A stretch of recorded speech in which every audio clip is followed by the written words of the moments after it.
Thanks to everyone who have subscribed. If you have not, please do. And thanks for coming out here. I really appreciate you.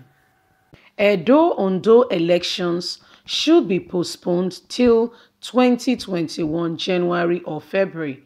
Good morning, good afternoon, good evening, whatever time we're reaching you today. Thanks for always being there.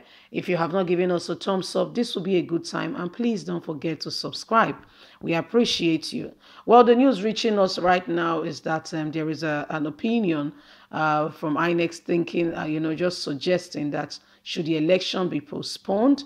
Although we know that INEC have already sent out a timetable and continue to reassure everyone that they are ready for the elections and everything for preparations to where this election is on ground. They have put all the facilities in place to make sure that the elections take place with regards to Edo and Ondo states. But anyway, with this, let's get into the news and get all the details. Ondo elections should be suspended and postponed till 2021 January or February.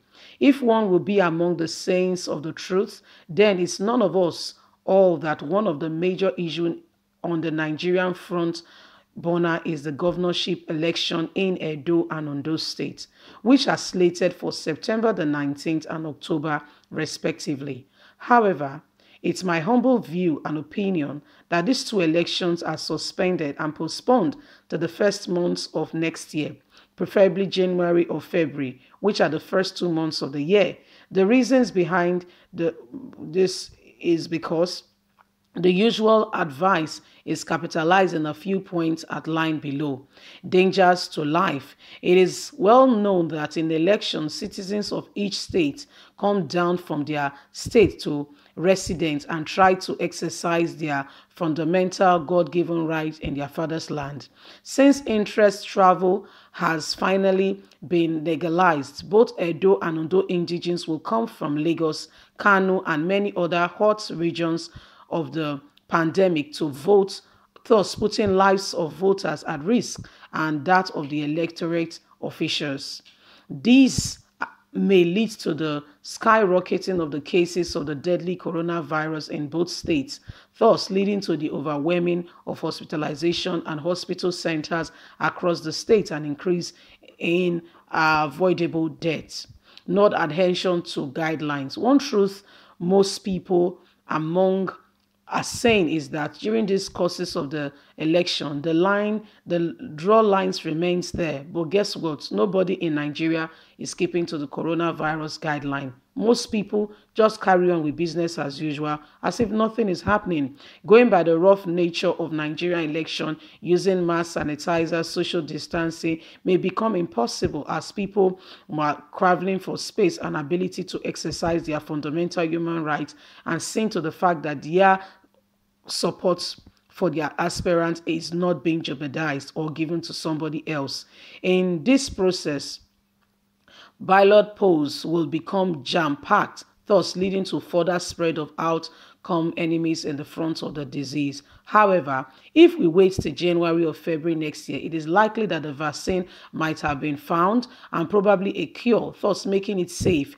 And in that case, even if people refuse to obey guidelines, it will be safe and easy for the electorate to be mindful. And guess what? It's less crowded because it's the beginning of the year and most people are kind of in a reflective mode looking at what the year holds for them. It is most likely that people will not be all out like they will do at this time of the year in September and October. It's a more relaxed time, the most relaxed time in the year, January or February. This will also accord INEC the right time to update existing voters card and give new ones to indigenes who are turned 18 during this period. Like we are saying, it is a consideration that could be adopted by INEC if they so desire for the elections around the corner. But my guys, what do you think? Do you think it's it makes sense that the elections be postponed till January or February next year, meaning that Akere Dolu and Godwin Obaseki will be the governors in their state up until January next year. And after that, the election can now take place and decide who the next governor of the state will be. So these are some of the issues and matters that are being looked at the stake, and because of particularly because of the issue and the health of people. We are hearing now that people can as well come from whatever state. People can come from all over, so long as you're an indigenous of that state and you have a voter's card to come and vote. Now, this is a very, very, very slippery slope. And what does that mean? It means that one needs to be very careful. Well, guys, Edo, Ondo, guard your vote. It means that people can come from whatever state and come and vote in your state. You have to stand by and guard your vote and make sure that your vote is not being exploited, or your candidate does not see the door when somebody else who has not merited it becomes the governor of your state. While we're saying this, there are issues and indications that a lot is going on, especially in Nigerian politics. And we've been hearing a lot of cases that they are importing people from other states into some states to come and vote. All this can be avoided if those in the state put their eyes on ground and say, you know what, it's not possible. We're not going to have that. We're going to make sure that our candidate gets elected in by making sure you participate as well in the vote. Your participation is very paramount, is very important. And one of the things you can do is by guarding your vote. One of the things you can do is by making sure that on the day of the election, you go right early, vote and leave. Don't stay there. Don't go there and begin to be an onlooker, it's a bit dicey. Say not to be an onlooker is a bit still. I mean, you can't get it.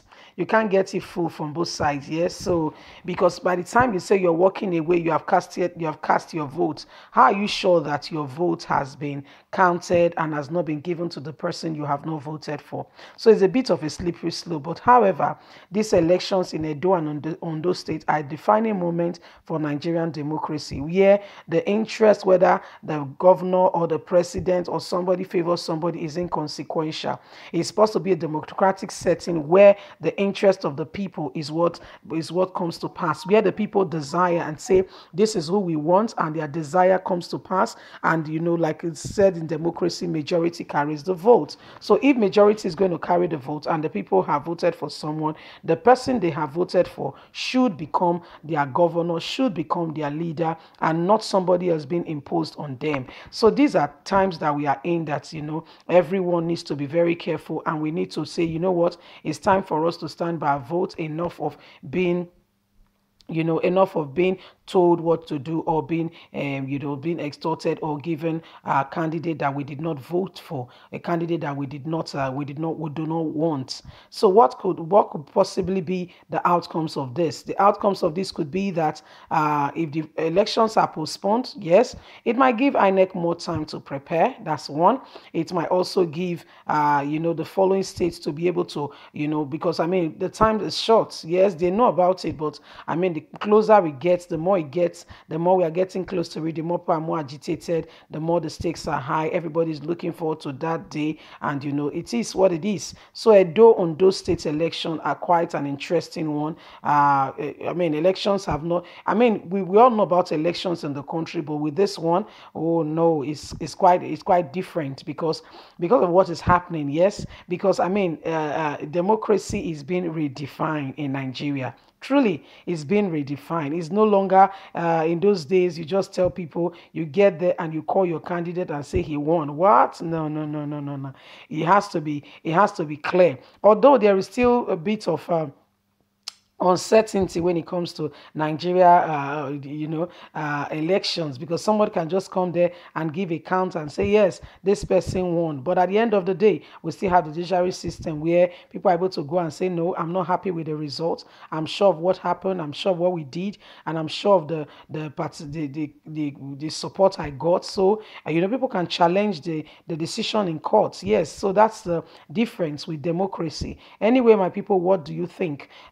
the elections is really around the corner, and everybody is looking forward to that time where Nigeria will truly, elections will truly be free, fair, and the real result that people have voted for will be seen. We are a common man, a man who does not have the money that everybody has, can pick up an interest nomination form, win the primaries because the people said, yes, we want this leader, go ahead and win a governor or a presidential position. We wait and see. Have a lovely day. Bye for now.